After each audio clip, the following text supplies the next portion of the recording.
And multiplication instructions are given here. Mul R1, R2, R3. Here the R1 register is loaded with R2 multiplied with R3.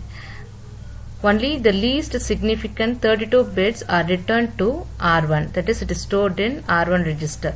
Out of this 64 bit result, only the least significant 32 bits is stored in R1 register. Here the immediate operands are not supported. And multiply accumulate instruction, MLA. Here R1, R2, R3, R4.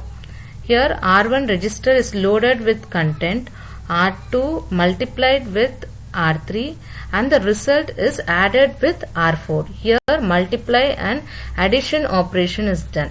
That is R1, R2 and R3 are multiplied and that result is added with R4 and the least significant 32 bits are stored in R1 register.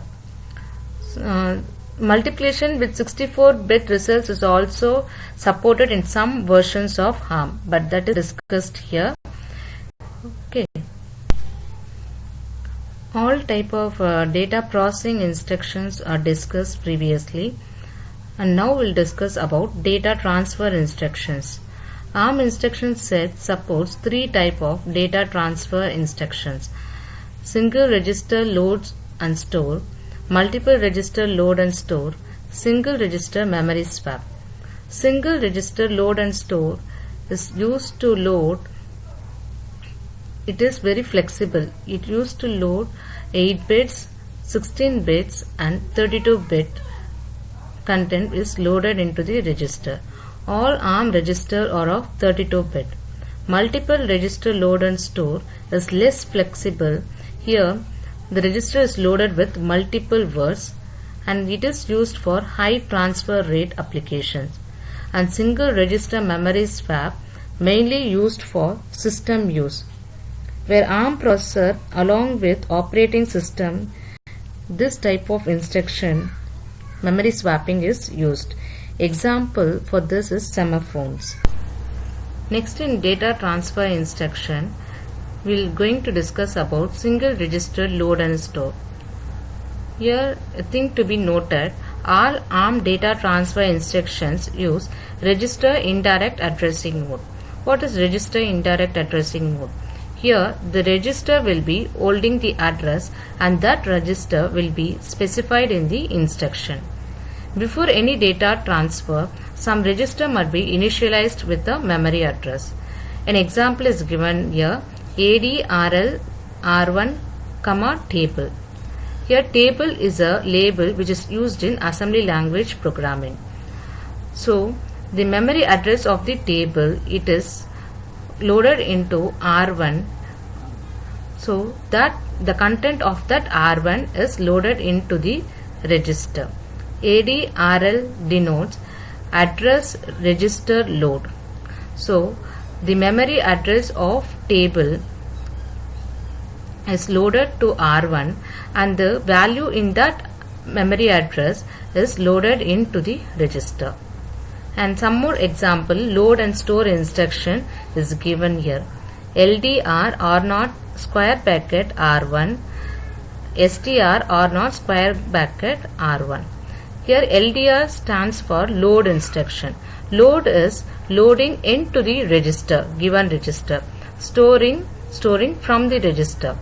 So that is the difference between load and store instruction. LDR R0 square bracket R1, here R1 is holding the memory address and the value from that address is loaded into the register R0. And storing R0 STR R0, square bracket R1, R1 is storing a memory address. The content of R0 is loaded into the memory address of R1. Next, in data transfer instructions, single register load and store. The simplest form uses register indirect without any offset, which is already discussed LDR and STR instruction in a previous slide. An alternate form uses register indirect with offset. So for an example for this is given here, LDR and STR instruction with offset. Offset is nothing but some immediate value. It is represented by hash sign. LDR R0, R1, 4 in square bracket. Here already I told you that the load is into the register and store is from the register. So R1 register is holding the address plus 4 gives you a new memory location. The contents of that register, that memory location is loaded into R0. STR R0, R1 plus R1, 12 in brackets. So here the R1 is holding the memory location. That memory location plus 12 will gives you another memory location. The contents of that location is loaded into R0 register, that is stored into R0. We can also use auto indexing in addition. Here an exclamatory sign is given in the instruction. An example for this is given here, R0, R1, 4 in brackets with exclamatory sign. STR R0, R1, hash 12 in brackets with exclamatory sign is given. Next, in data transfer instructions, single register load and store. We can use post indexing. Previous slide we were discussing about indexing and indexing. Here we will be seeing post indexing. An example, LDR R0, R1 square bracket hash 4. And store instruction, an example is given, STR R0 bracket R1 and slash 12. So what this instruction, load instruction, means is the contents of the R1 is holding the address. The content from that memory address is loaded into R0, and then the register address is incremented by 4. Store instruction, here the content of R1 is stored into the address which is specified in R1, and then the address is incremented by 12. And also we can specify a byte or off word to be transferred. LDRB, STRB, LDRSH and STRSH. LDRB and STRB is to specify the byte, and LDRSH and STRSH is to specify the off word to be transferred. Next, multiple register load and store.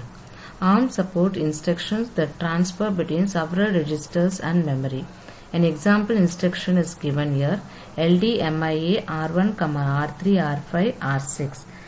Load, multiply, increment after. LDMIA, it stands for. So the R1 is holding the memory address. The content of that address is loaded into R3. Then that address incremented by 4, and that content is loaded to R5, and that memory address is again incremented by 8, and that content is loaded into R6. LDMIB, the address will be R1 plus 4, R1 plus 8 and R1 plus 12. The list of destination registers may contain any of or from R0 to R15. So coming to the end of the data transfer instructions, a point to be noted here, ARM does not support any hardware stack. Software stack can be implemented using the LDM and STM family of instruction. With this, data transfer instruction is over.